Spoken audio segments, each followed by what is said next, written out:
Hello, this is Mike Poland with Braeburn Wealth Management with another episode of 5 Minutes to Improve Your Financial Life. Today we're going to talk a little bit about the stock market in the year 2020. It's been an unusual year to say the least. And there's some interesting observations to be made that I think can help you manage your money a little bit better. One of the immediate observations is, as I make this recording in June of 2020, the stock market averages that we look at show a wide range of returns. So for instance, the NASDAQ composite, the NASDAQ 100, is up about 16%. So believe it or not, if you started at the beginning of the year and went through the coronavirus and you're only to June, you're annualizing that up 32%. You're up 16% in 6 months. Whereas the more popular, broader market averages are down actually. The S&P 500 is down over 3%. The Dow Jones Industrial Average is down over 8%. Value-oriented stocks. Now, value-oriented stocks are thought of as the big, stodgy, low PE, high dividend paying stocks. That's where a lot of the safe money people crowd, by mistake oftentimes. Value stocks are down 16%. So it turns out that the places that are traditionally thought of as the safer places to store your money aren't doing that well this year. Small company stocks, small cap stocks are down 25% still year to date. What's unusual about that is they've rallied 40% from their bottom. So if you look at where small company stocks were on March 23rd, which is the bottom of this market collapse we had here this year, to where they are now, they're actually up over 40%, and yet they're still down 16%. So it's been a real difficult market, a very odd year to try to make money, which is why we're always focused in on the various components of the market. So today we're going to talk a little bit about some of the sectors and how to use this kind of a market to make money. First of all, the top performing sectors this year have been software. Software is up about 21%. Technology is up strong, and so is biotech. So these are the strongest performing sectors. And these sectors, the strong performance, that doesn't change every day, overnight. It tends to trend that way. So you've got time, if you identify a sector that's doing real well, you've got time to position yourself in that sector with some investments and not worry that it's going to change overnight. Rarely does it do that.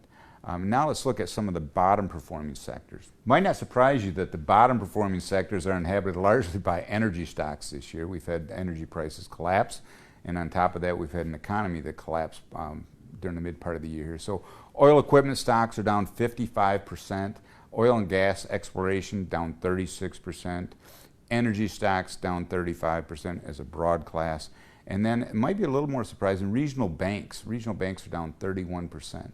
These are all big collapses. These are over 30% loss of capital. So if you're spreading your money out just at random, trying to be in all these areas, you're going to participate in some of this downside. We think there's a better way to run your money. And what we're really focused here on at Braeburn Wealth Management is focusing on the best performing industries and then the best performing investments in those industries.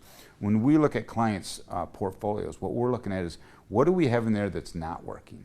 And it's the same when we're looking at our strategies across the firm. We're looking at, all right, what are the areas that are the weakest? We want to make sure we own very few investments, if any, in those.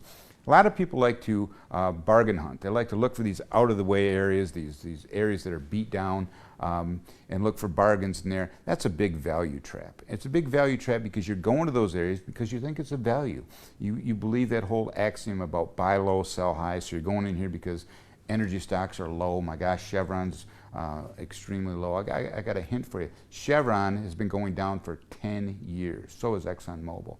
It's a value trap. There's something going on in those industries that is not good, because that's what makes stocks go down, is something that's not good. So we try to avoid those areas rather than trying to say, hey, let's go in here and see if we can find a bargain. Unless you really know what it is that's driving those industries down, and then further, unless you understand what it's going to take to turn that around and when that's going to happen, you're going to have a hard time trying to identify those bottom performing industries and making money.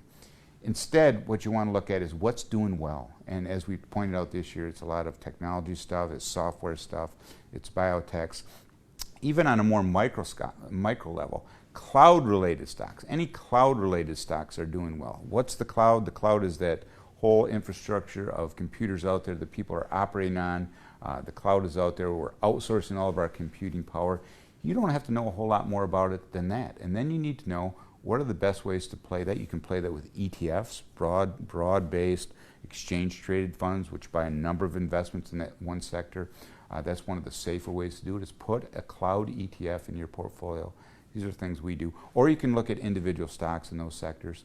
There's also ETFs and investments that specialize in innovative type areas. What's going on in innovative areas? We've got electric cars, huge growth area, huge emerging area of electric cars. And so there's stocks like Tesla, but there's all kinds of companies that are making items that feed into that electronic car business, whether it's battery technology or driving technology. Artificial intelligence, that's another big area. NVIDIA, one of the best stocks out there, they make chips that specialize and are being highly used in artificial intelligent endeavors.